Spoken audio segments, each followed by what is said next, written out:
Hi class, week 4, world religions. We're going to now do the last two. We're going to fit 2 into one video / group thread with our reading coming at it from a different angle to go into our paragraph submission.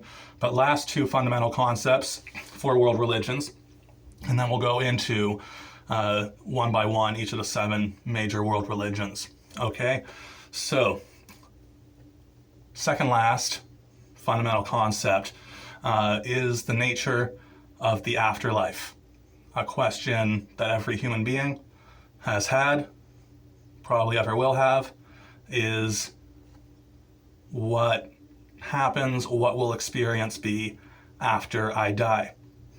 We know that death, a passing away from life as we know it, is a fundamental feature of the world we live in, and different people from different faith traditions have had different notions coming from experience, from belief, from intuition, from tradition of what the afterlife looks like.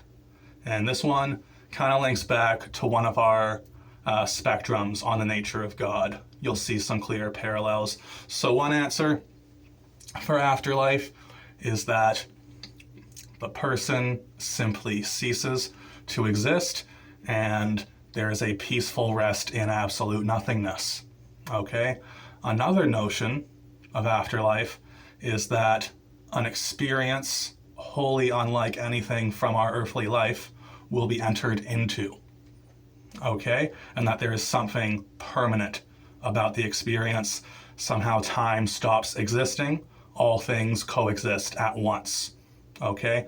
Another take on the afterlife is that what we knew in this life, every single object and experience of this life comes to a perfection, and that you come into a state of existence where you experience everything, even matter, physical things, perfectly.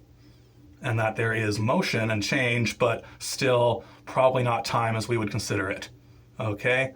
And then lastly, we have the notion of afterlife that kind of mixes option 2 and option 3, that all things existing simultaneously with an experience of self-exchange, basically perfect love as the afterlife, that everything everyone ever was and is given and received, and that the pure love, the creator, the sublime, God, is in direct relationship with you.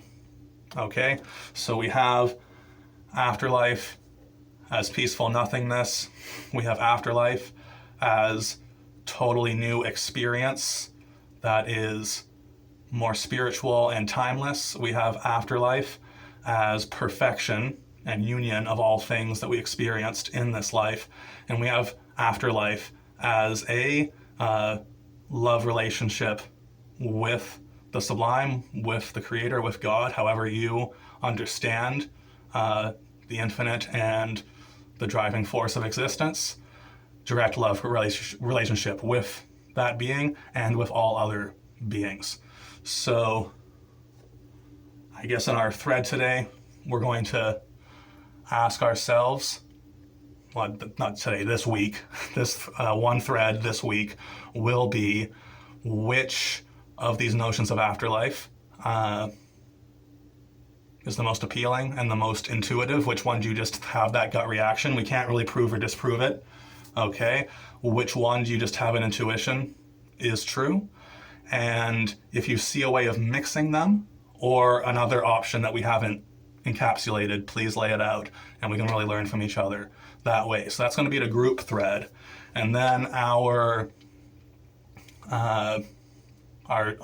paragraph connected to the reading. So the reading is going to really elaborate on what I'm about to say here. Our paragraph submission will be about the 4th and last fundamental concept for our world religions course, which is historical consequences of religious life. Okay? And this is one where At the beginning of the course, I touch on it, and then at the end of the course, I touch on it. And it's kind of all of the world's religions, as well as value movements that are not explicitly religious, but take on the form sociologically of a religion. Our reading will go into that as well.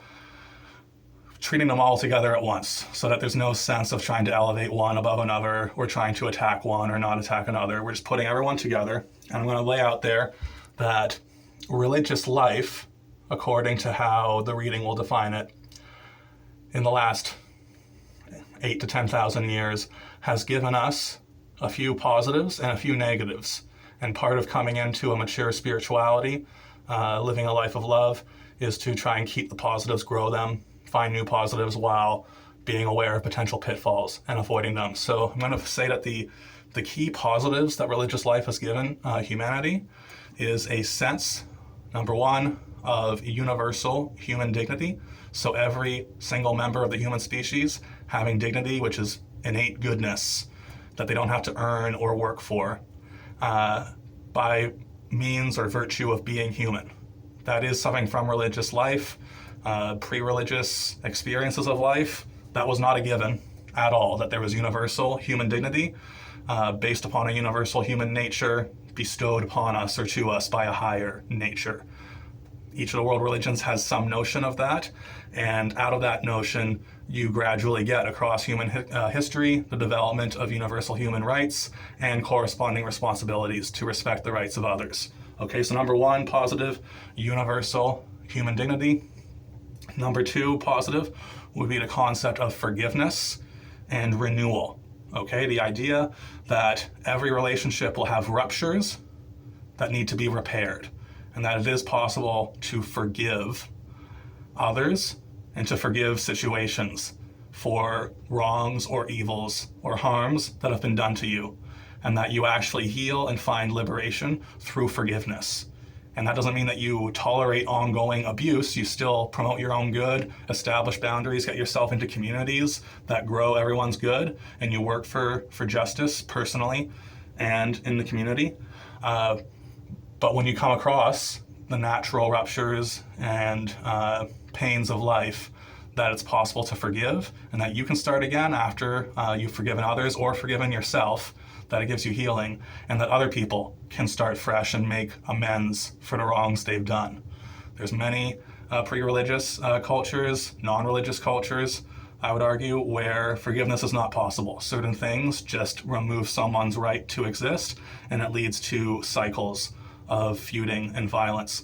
And something about forgiveness does really unleash the human spirit, and there's a connection there to mercy as well. We're going to define mercy as giving a good thing in reply to a negative when you could be justified in giving a negative back.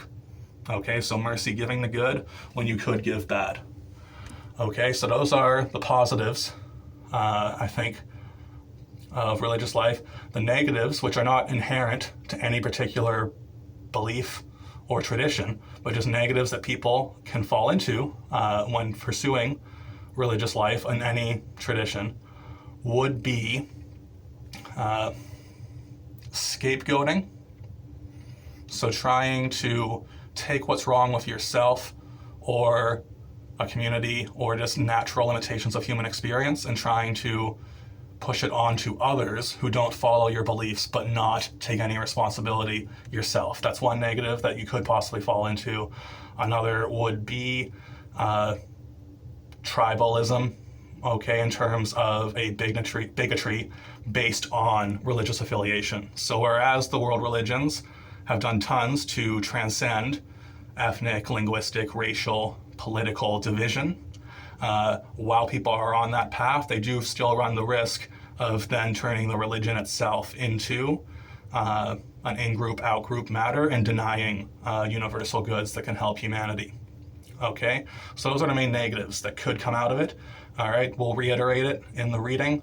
And yes, this week, your group thread is on the first half of this video, where you're going to say which notion of the afterlife you connect with the most, or if you think something's missing. You'll reply to 5 others, and we'll still get to know each other and learn about each other.